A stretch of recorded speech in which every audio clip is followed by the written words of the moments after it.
बिस्मिल्लाहिर्रहमानिर्रहीम।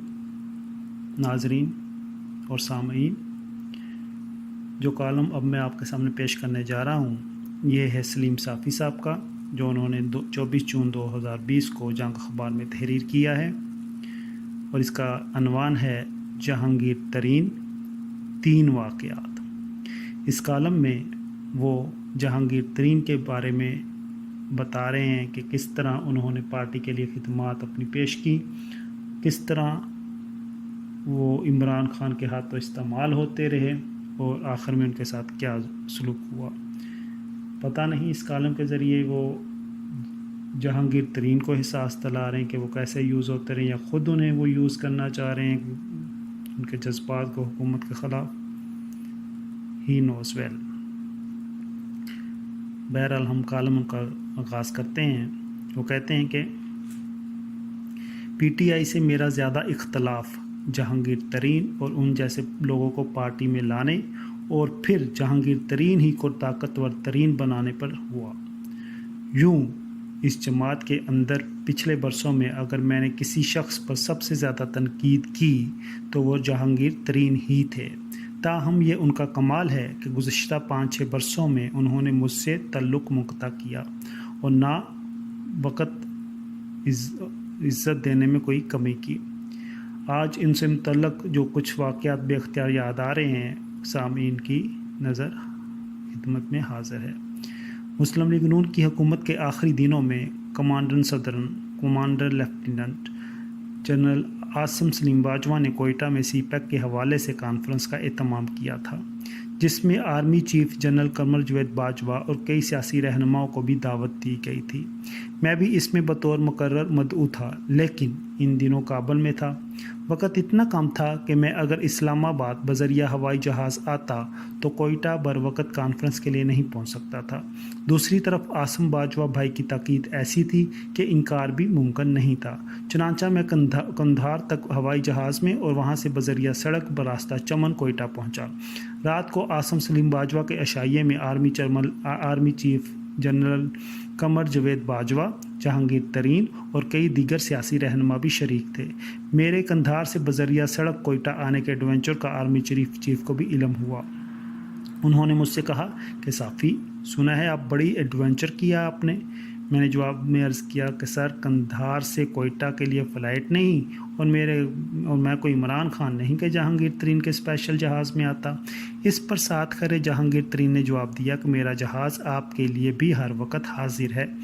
इस महफिल में आर्मी चीफ के बाद सियासी लोगों में ज़्यादा तवज्जो का मरकज़ जहांगीर तरीन थे।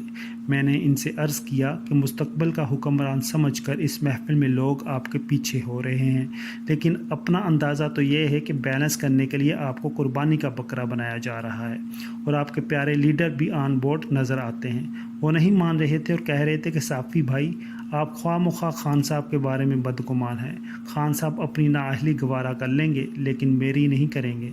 बहरहाल नाअहली के बाद जब हमारी मुलाकात हुई तो कोयटा की महफिल का जिक्र आया।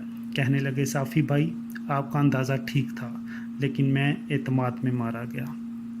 जहांगीर तरीन पर मेरे गुस्से और ज़्यादा तनकीद की एक वजह यह भी थी कि उन्होंने अपनी पार्टी में मौजूद हमारे बहुत सारे दोस्तों से नाक रगड़वा दी। वज़ीर मशीर बनकर आज जो बड़ी बड़ी बातें करते हैं, इनमें से कई एक को मैंने जहांगीर तरीन के दौलत कदे पर तहाइफ और सिफारिशों के साथ घंटों इंतज़ार करते देखा है। सियासी लोगों को तो छोड़े, मौजूदा प्रिंसिपल सेक्रेटरी आज़म खान ने भी इमरान खान तक पहुंचने के लिए इनका रूट इस्तेमाल किया था।